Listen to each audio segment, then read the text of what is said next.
Almost $3 trillion of imaginary money went poof. And while it was imaginary, a lot of people got hurt pretty badly in their retirement accounts. We did try to warn you before the market opened.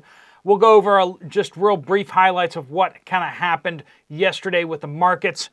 Someone at the White House has ordered another aircraft carrier to steam towards the Middle East with all possible speed to assist Israel and to threaten Iran. We are waiting for the major counterattack from Iran against Israel. Could begin at any time. We have some updates on what we're hearing through Iranian channels on that. We also might know the Democratic presidential vice presidential nominee for the Democrats. That's big news out there too. Could be a trial balloon, but it does look like this seems legit. We got a bunch of your updates out there, and we got a whole bunch of other stuff thrown in here. At a lot of stuff to cover.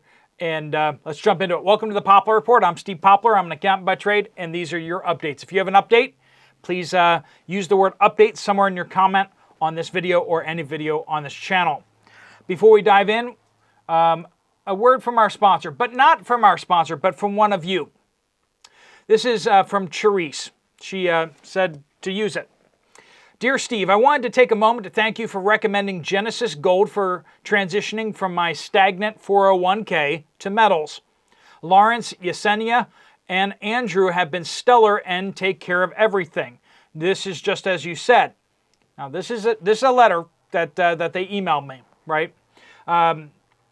Especially Senior Director Andrew for listening to me ramble on my third shift brain capacity. Speaking with him after work one day when I had not been able to sleep after work, but didn't want to procrastinate any longer. I have a severe phobia of paperwork, and they really do take care of the people the best way possible, including the yucky paperwork part. Feel free to mention in a video. I can't wait to complete the process with my metal consultant. You are the best. Blessings and love, Charisse. If you want to find out more, there'll be a link at the end of the video. As I warned you before, market open yesterday. It was a bloodbath in the stock market. NASDAQ down another 2.4% and the S&P down another 1.8%. Now, with as much up as it has been recently, that feels terrible, but in reality, it really isn't. But it looks like there may be more out ahead of us. Now, if you did pull out of the markets before the market opened, you would have saved yourself about half of that drop. And we'll try to keep you guys updated on what's going on out there. That was a pretty easy call from the sense of it was pretty certain to happen. And that's why I wanted to get it out to you. I don't want to give you any kind of investment advice because, but when something is clear as day that everyone knows and is talking about, I want to make sure you guys are aware of that. So the U.S. Navy has established a force of 12 surface ships in the Middle East. Now, we got the Theodore Roosevelt, which is one of our aircraft carriers, currently in the Persian Gulf and the Arabian Sea. It has an escort of 6 destroyers with it. We also have, that's the USS John McCain, USS Laboon, USS Russell, USS Cole, USS Michael Murphy, USS Daniel, I can't pronounce that. And then also we have over in the Mediterranean, we have 3 basically helicopter carriers, the USS Wasp, USS New York, and the USS Oak Hill. That also has 2,500 Marines on board with the 24th Marine Expeditionary Unit, as well as destroyers USS Roosevelt and USS Bulkeley. That is what they have now. The USS Abraham Lincoln has been ordered to make, with all possible speed, towards the Middle East. They are last week at sea, somewhere east of the Philippines, but already may be steaming towards or past the Philippines by now. We will probably hear when they transit the Singapore Strait or the Strait of Malacca. That's usually kind of hard to be missed. It's a very trafficked area. There will almost certainly be pictures when it transits the Malacca Strait. That is definitely an escalation there. It is supposed to relieve the carrier that's already off the coast of Iran, but they both may stay on station if necessary. All right, over to the Iranians. The Iranian Islamic Revolutionary Guard Corps, their channels on some of the social media sites out there are saying that they basically are not going to be doing what they did back in April, which was one big missile launch and drone launch attack, simultaneous attack on Israel, which mostly was all shot down. This time they're going to do at least 3 days of skirmishes with Israel. It's going to be a much longer duration, and it's going to be a sustained attack on Israel. That's what the social media sites seem to be saying. Is it legit? I don't know. We will see. We do know that Hezbollah in Iraq has been called up for a general mobilization of its forces. Hezbollah is active in Iraq since the United States left. Basically, the Iranians have taken over with their militias, and it's a whole nightmare. But anyway, so they've been called up to do what? We don't know. They may fully try to take over the rest of the government agencies in Iraq. They may try to do something somewhere. I don't know. There are still Americans in Iraq, and one of the threats that we've heard is that Iran may actually try to simultaneously also attack U.S. bases in Syria, Iraq, and nearby areas. All right, so emergency sat phones have been distributed to the Israeli cabinet ministers and other members of government in case of communications and power interruption in Israel. Moving on to your updates here. Paula says, update, CBS News just reported that Intel is laying off 9% of their workforce. They needed a major restructuring to cut costs. I added on here that we're also seeing the number 15% of their workforce by the end of this year, which is about 18,000 people from that one company. 18,000 Americans without jobs. Who knows, maybe they'll hire some others in order to fill in the gaps. Greg the Reaper says, wants to make sure that we are aware of the situation over in the UK. It is a little confusing exactly what's happening, but as they share, serious riot going on in Sunderland, England right now. A third night of riots across England, with 2 police stations being torched after the government's failure to respond to crime on a fair and balanced manner.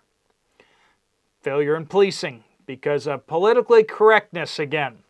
Basically, the PM, or the Prime Minister, egged it on by failing to address genuine concerns. It's getting pretty scary. Multiple police stations attacked. When the police don't defend the people anymore, the people sometimes turn on the police. And that seems to be what's happening over there. This is primarily in response to the fatal knife attack on the group of children, where a number of them perished from the attack. And some thoughts out there that maybe the police weren't doing enough and were not bringing people to justice. The judge has released the name of the prime suspect, the person who allegedly has done this, who is in custody. There seems to be some miscommunication out there that someone else was a suspect and that they were not detained, and that may have been partially what went on there. I'll keep my eyes peeled for what's going on over there and give you updates as I can. That's as best I can make out of it. If you're from the UK and you'd like to share with me more detail on what's going on, or if you can give me facts, that makes it a lot easier to check up on. But it looks like a lot of virtue signaling from the government over there, and so it's just far-right protesters or far-right activists and rioters and blah, blah, blah.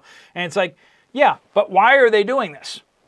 They don't ever want to tell us why. They just want to tell us how horrible it is, what they're doing. Anyway, make sure you use the word update if you're giving me info on that as well. Bellstar says, I am in Belgium and I can't find chicken soup here. Wanda brings to attention, fire broke out at a major Royal Foods plant in Peel City, Alabama. It was a sausage plant, and it took 26 hours to be put out by 50 to 60 firefighters at a time. 26 hours of water flowing. It was a major plant. If you don't want to know how the sausage is made, you don't want to go into that fire, do you? Joe says, just went to Aldi in Oregon, Ohio. Northwest Ohio, I would say 1/3 of the store is empty, 2 rows with nothing on the shelves. Diane, no cucumbers or half and half at my Walmart in East Vancouver, Washington. Lewis, update from Indiana. Walmart did not have GV brand vegetable beef soup. I had to pay $1.72 per can, bought 12, so I do not have to drive 20 plus miles round trip to get more at a later date. I didn't go to Kroger because I figured they are putting more water and less product in their soup cans. Well, I mean, apparently Walmart's doing the same thing, but we'll see. Tim says, Fargo, North Dakota is turning into Little Chicago. Shootings and murder on a weekly occurrence. So sad. And what we're seeing over in the UK, basically we're seeing over in the US too, except in the US, people just move. I mean, that's what happens, is people don't feel safe in their cities, and they pack up their stuff and move as fast as they can. And there's a lot of people who can't afford to move and get stuck there. And that's what we've been seeing a lot of in the United States. Marcia, in the last week here in the Midlands of South Carolina, at each Sam's Club store and each Walmart, there has been the appearance of 12 to 18 40-foot dry containers, the shipping containers, right, in each of the parking lots of each location. They all have fencing quickly put up around them. Are others seeing this? If you're seeing this, is it a store redesign? But from Marcia's words here, it sounds like multiple stores seeing the same kind of thing. Is it major renovations happening, or is it potentially something else? With that many shipping containers, you don't have to wonder if it's being used for housing or anything like that. We've all seen plans out there of using the Walmarts as distribution sites in a crisis. We've also heard reports of using them for detention centers and stuff like that too. There's been a lot of rumors along those lines. So seeing a whole bunch of shipping containers without explanation is concerning. So if any of you guys have any information out there about that, please let us know. Kathleen says, I have been drinking Lipton tea for years. I've noticed over the last few months the supply on the shelves has been very limited. We've been discussing that. A number of you pointed out the lack of Lipton tea out there, and I can't find it here either. Not really sure what's going on with that. Kathleen continues, I don't know why, but it has been a noticeable change. I shop at Winco and Kroger's in Southwest Washington State. So it's not just that Walmart has dropped the Lipton. It's other stores, Winco, Kroger's. If stores can't get their hands on Lipton tea, maybe that's what's going on here. It's something on the manufacturing side. We haven't seen real impacts to tea production. Now, while we have a bunch of issues with the coffee, and Vietnam does produce a bunch of tea as well, so we'll look into that a little more fully. But the generic brands seem to be putting tea on the shelf. Maybe Lipton has a certain variety of tea that they use, and they're having to shift production over to a cheaper variety or something like that. I don't know. If you have any information on that, please let us know down in the comments down below and use the word update. If you want to get some more information from Genesis Gold about what you can do with your retirement account, there's a link right there. You just fill that out and they'll contact you, or you can find their phone number down in the description down below. But please do make sure you mention this channel, because that does get you that discount. If you want to check out another video from this channel, there's one right up here. I'll see you over there, or I'll see you guys later. Steve Poplar of the Poplar Report.